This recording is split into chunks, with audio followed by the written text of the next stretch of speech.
Clip number 142۔ اس clip میں آپ قرآن پاک کی سورہ آل عمران کی آیت نمبر 133 سے 134 کی تلاوت، ترجمہ قرآن اور تفسیر قرآن صراط الجنان سنیں گے۔ بسم اللہ الرحمن الرحیم۔ ترجمہ، اللہ کے نام سے شروع جو نہایت مہربان رحمت والا ہے۔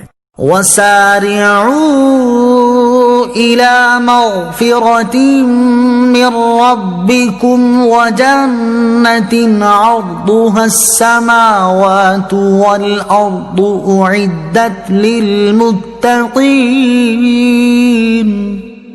ترجمہ، اور اپنے رب کی بخشش اور اس جنت کی طرف دوڑو جس کی وسعت آسمانوں اور زمین کے برابر ہے، وہ پرہیزگاروں کے لیے تیار کی گئی ہے۔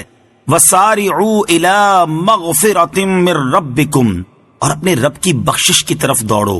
فرمایا گیا کہ گناہوں سے توبہ کر کے، اللہ عز و جل کے فرائض کو ادا کر کے، نیکیوں پر عمل پیرا ہو کر اور تمام اعمال میں اخلاص پیدا کر کے اپنے رب عز و جل کی بخشش اور جنت کی طرف جلدی کرو۔ پھر جنت کی وسعت اس طرح بیان فرمائی کہ لوگ سمجھ سکیں، کیونکہ لوگ جو سب سے وسیع چیز دیکھتے ہیں وہ آسمان و زمین ہی ہے۔ اس سے وہ اندازہ کر سکتے ہیں کہ اگر تمام آسمانوں اور زمینوں کو ترتیب سے ایک لائن میں رکھ کر جوڑ دیا جائے تو جو وسعت بنے گی اس سے جنت کی چوڑائی کا اندازہ کیا جا سکتا ہے کہ جنت کتنی وسیع ہے۔ حضرت انس بن مالک رضی اللہ تعالی عنہ سے دریافت کیا گیا کہ جنت آسمان میں ہے یا زمین میں؟ فرمایا، کون سی زمین اور کون سا آسمان ایسا ہے جس میں جنت سما سکے؟ عرض کیا گیا، پھر کہاں ہے؟ فرمایا، آسمانوں کے اوپر عرش کے نیچے۔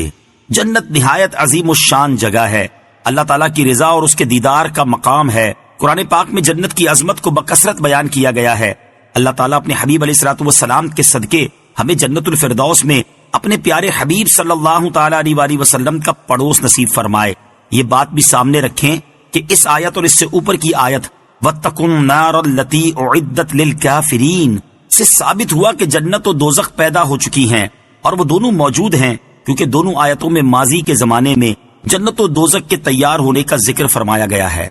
الذين ينفقون في السراء والضراء والكاظمين الغيظ والعافين عن الناس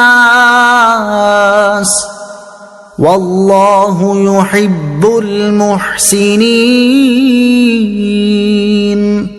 ترجمہ، وہ جو خوشحالی اور تنگ دستی میں اللہ کی راہ میں خرچ کرتے ہیں اور غصہ پینے والے اور لوگوں سے درگزر کرنے والے ہیں، اور اللہ نیک لوگوں سے محبت فرماتا ہے۔ الذين ينفقون في السراء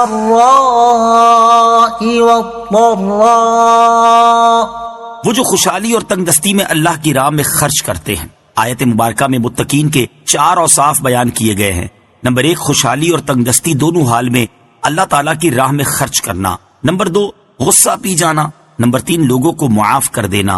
نمبر 4، احسان کرنا۔ راہ خدا میں خرچ کرنے کی ترغیب۔ راہ خدا میں خرچ کرنے کے بارے میں ایک اور مقام پر اللہ تعالیٰ ارشاد فرماتا ہے، وَمَا أَنفَقْتُم مِّن شَيْءٍ فَهُوَ يُخْلِفُهُ وَهُوَ خَيْرُ الرَّازِقِينَ۔ ترجمہ، اور جو چیز تم اللہ کی راہ میں خرچ کرو وہ اس کے بدلے میں اور دے گا، اور وہ سب سے بہتر رزق دینے والا ہے۔ اور ارشاد فرمایا، ان الذين يتلون كتاب الله واقاموا الصلاه